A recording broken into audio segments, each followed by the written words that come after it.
everybody. Welcome to round one of Spikey Saturday, and it wouldn't be Spikey Saturday if we didn't have a one-land opening hand, which, of course, has to be mulled.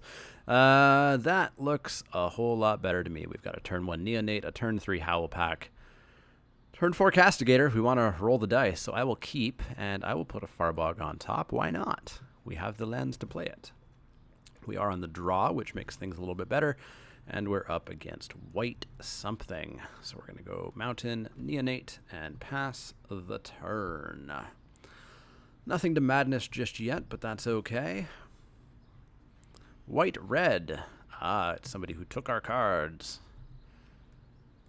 But probably not too much that overlaps. We're not going to let them know that we're in black just yet. We'll swing in for 1, get in for 1, and pass the turn. Next turn will, it'll depend on what he plays. If we play the Revenant or the Howl Pack. Convicted Killer, eh? Well, I think we'll play the Revenant then. I think that's what we will do. Could play the Crow if I want to continue being aggressive. You know, I actually like the Crow play here. So we're going to play the Crow. Mill ourselves. Oh, Bloodsworn and Mad Prophet. That's less than stellar. And we're going to get in for 1. Next turn we can get in for 3 perhaps. And if he just passes the turn to flip the killer, I would be fine with that. Oh, it looks like he's going to. Oh, well, he's attacking. I'll take 2. Maybe he's not going to pass the turn. No, he's not going to pass. He is going to establish his board with a Nearheath Chaplain. Well, that's gross. It's a little bit gross. Incorrigible Youths is not the worst thing I've seen. I will fly in for 2. I'll leave back the Neonate to block the Chaplain. Take him to 16, and I will put down the Revenant. So I've got 2 different potential hasty plans at the moment, but the 3 lifelink is going to be a challenge. Certainly is going to be a challenge. Reaper, you got it. I assume no attacks here? No attacks here. Cool. So is Gold Knight... If a source would deal damage to me, double it, and a source to the Gold Knight, double it. But to any other creature, normal. Okay. Good to know. Good to know. So...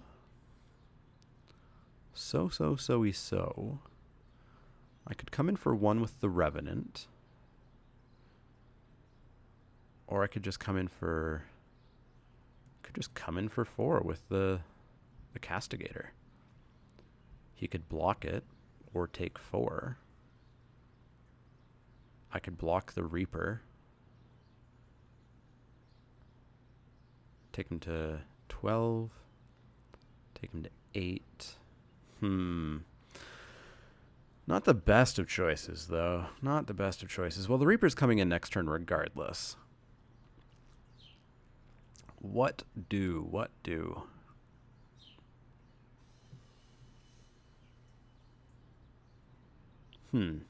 Yeah, you know what? Let's drop the Castigator.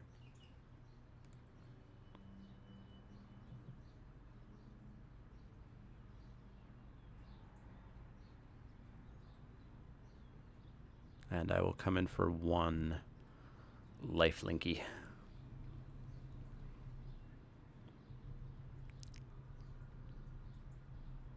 Could have come in with Castigator, but I would have been really opening myself up to take 6 damage off that Reaper if he removed my Crow in any way.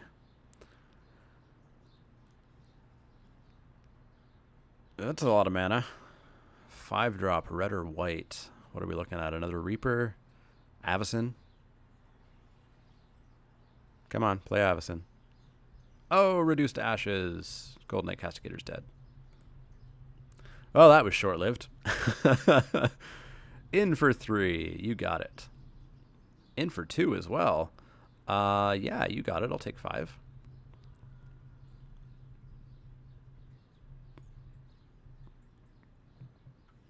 Oops. Oh, I got 20 play points. Cool. That was from my reimbursement from Momir, which you might have seen on Wacky Wednesday, number 74. So I could come in for 4, gain a life, go to 15, or 3, rather. Actually, I could come in for 4, leaving no blockers back. But that doesn't seem like the best of ideas. I think I will come in for 3. Go up to 15, take him to 12. Pass the turn. No, I'll play the wolves. They can't block, but they can attack next turn, and it stops his wolf from flipping. We have the option of dropping the Incorrigible Youths next turn.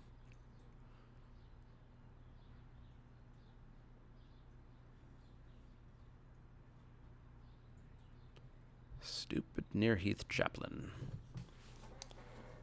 So I have a theory about Shadows over Innistrad that it's bomb-centric, but it's also uncommon-centric. You must get the uncommons, like Nearheath Chaplain, Incorrigible Youth, etc. If you don't, you lose. So it's not exactly a Prince format. It's not exactly a Pauper format. It's somewhere in the middle. It's like a peasant format. So there are shenanigans that are going to happen here. I'm rather certain. I'm going to block the Chaplain, see what the shenanigans are. No shenanigans? Well, then we're going to do some of our shenanigans. We're going to sack. You're not going to get any lifelink. I'm going to cast the youths. They're going to be able to attack next turn. I'm going to draw a card. And I'm going to take 5 and go to 10. And it's a dead weight. Awesome. 4, 5, 6, 7, 8, 9, 10. We can attack for 10 next turn if I can dead weight whatever he plays.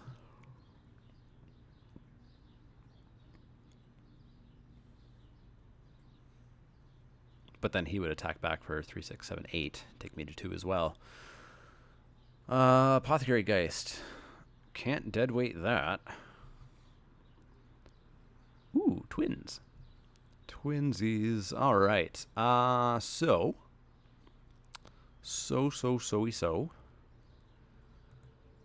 What do we deadweight? If we deadweight the Nearheath Chaplain, we're going to have to be dealing with 2 spirits. If we deadweight the Convicted Killer, we're going to have to be dealing with lifelink coming back through. I think we can't have the lifelink happening, right? So if we attack in with everything, he's going to kill the crow. And that's bad news. So I think we deadweight the Apothecary Geist. Becomes an O1 or a negative, or yeah, an O1. We swing in with the team. He will block the 4.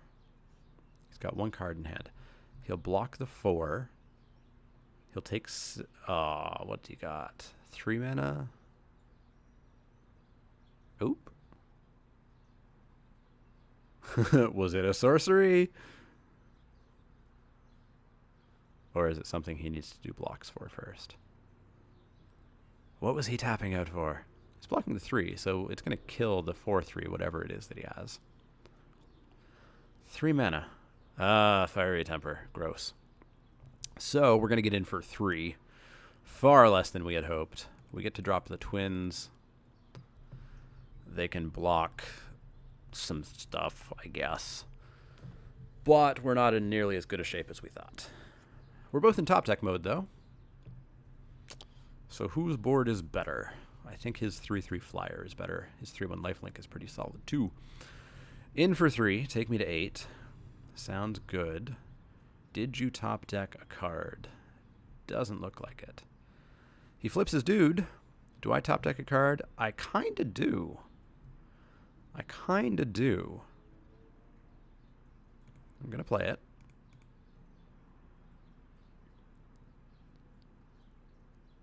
I can get in for 3. unimpeded. Take him to 6. I'll go back up to 9. My wolves cannot come in because they would die. My twins could come in, but they would just bounce off the howler. So no point in doing that. So yeah, we'll come in for 3. I wish those were zombie vampire crows, but they are not. Come in for 3, go up to 9. Doing okay, doing okay. He's going to have to stop coming in with that Reaper at some point.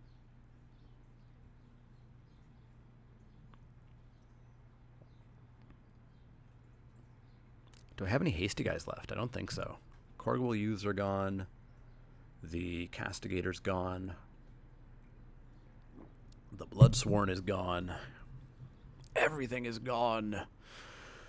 In with the team. What is your trick? What is your trick? 4, 5, 6, 7. So he needs to just do 2 damage. So we're going to block here. You can gain some life, like a big meanie pants. Fiery Temper number 2, just to the face. Is that what you have? You have a Blood Mad Vampire.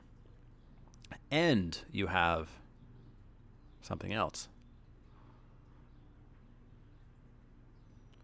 So what are we looking at for dual shot? We're looking at Blood Mad Vampire, Near Heath Chaplain, and that's it.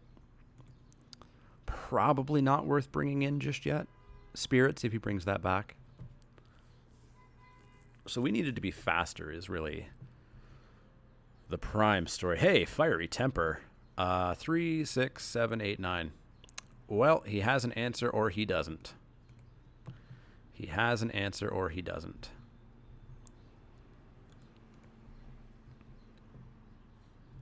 He does not. Awesome! We got there with the Fiery Temper and we weren't getting anywhere else after that turn, so that's good. So dual shot. Dual shot. We've seen 2 targets for it. 4 if you count the potential 2 spirits. Sanguinary Mage, not gonna hold off too much. Magmatic Chasm wouldn't have done too much there. Alms, I don't think we're gonna sideboard here at all, really. No, I think we're just gonna jump back in. I mean, I could attempt to lower my curve slightly, but I don't think so. We'll just go right back in. Our opponent is going to play first, and we have a nice starting hand. We've got some lands, we've got a Deadweight, we've got a Sin Prodder. I like it. We're going to keep. Our opponent's gone to 6. Are they going to go to 5? They are not. Their card is going to go to the top, bottom. All right, to the bottom. Cool. So he didn't like what he saw, which means that I do like what I saw. And we top deck a 1-drop. Fantastic. We can have a pretty explosive start. If we top deck an Heir of Falconwrath, then we have blown all of our luck already. Do we get there? Do we get there? We don't get there. But, I mean, I'm still quite okay with what we have. I will get in for 1. And then I will pass the turn.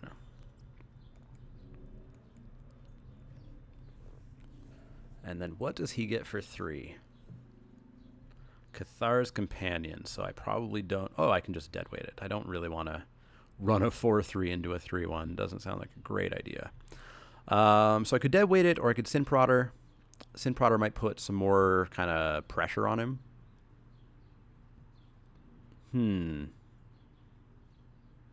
Odds of that getting something that'll buff it up more than +X+1, pretty low. So I could also do these come in tapped? They don't come in tapped. I could do like a surprise, sack that, block there. A lot of fancy pants syndrome going on here. No, I think I'll just get in for 1 and play Sin Prodder. I think that's the safest bet. Save the fancy pants for a future turn.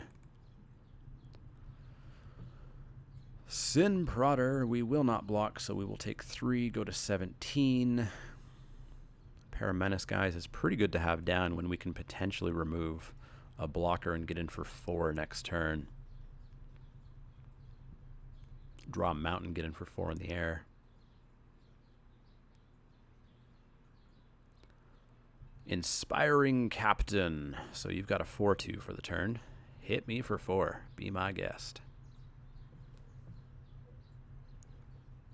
Down to 16. Sinprodder, revealing Farbog Revenant. Do you want to pay 3 life or give me a Farbog Revenant? To be honest, I don't really want it. But we won't let him know that.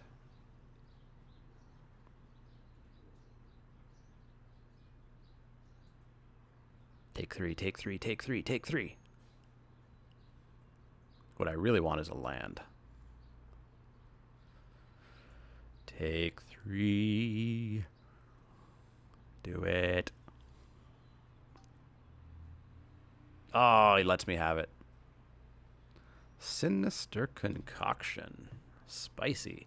Well, we're going to get in for 4.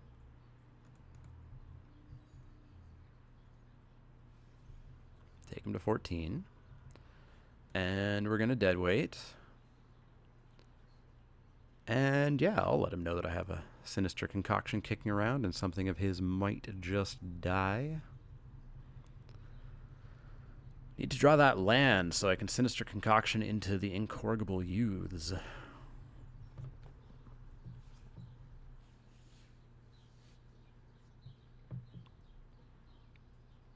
What you got? Mad Prophet. Mad Prophet. In with the team. You're going to try to race, are ya?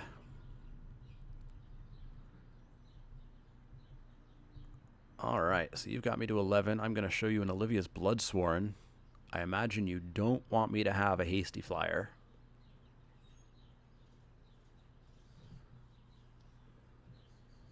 But can you take 2? You do take 2.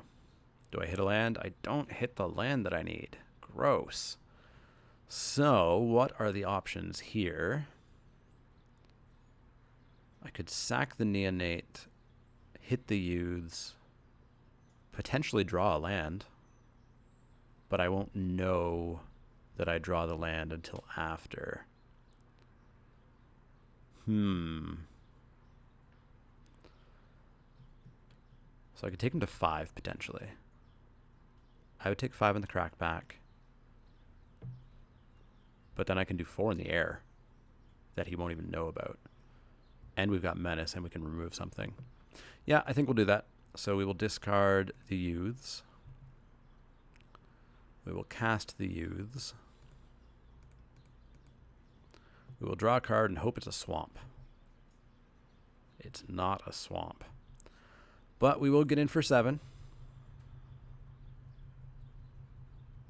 We will take him to 5. And then we will hope. He has to hold those blockers back because of the Menacey Sinprodder. And we have 4 in the air if we can hit a mountain. If we can just hit a mountain. He is going to attack. So he has a blocker in hand to go with the Prophet. It is an Ox. It's a pretty good blocker. So he's going to take 4 or he's going to take 3. Oh, I want that swamp. Please. Please give me that swamp. I know it's like no downside for you to say no, but you could say yes. Oh. Fiery Temper. Ooh, actually. Yeah, no, that just works out perfectly, right? Unless he has a Puncturing Light. Oh, if he has a Puncturing Light, we're in trouble. So what could I do? I could...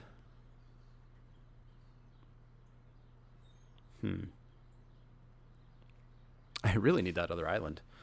Or mountain, so that I can get the Castigator out. So I could kill the Ox, temper the Prophet, and win if he doesn't have Puncturing Light. I could swing in with both.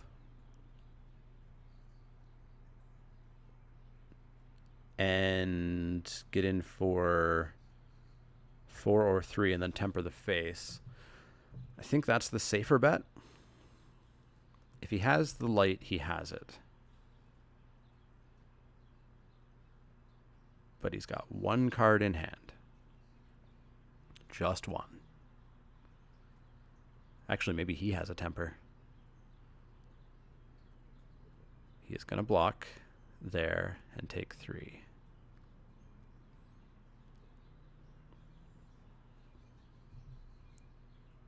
Takes the 3. All right, so we can then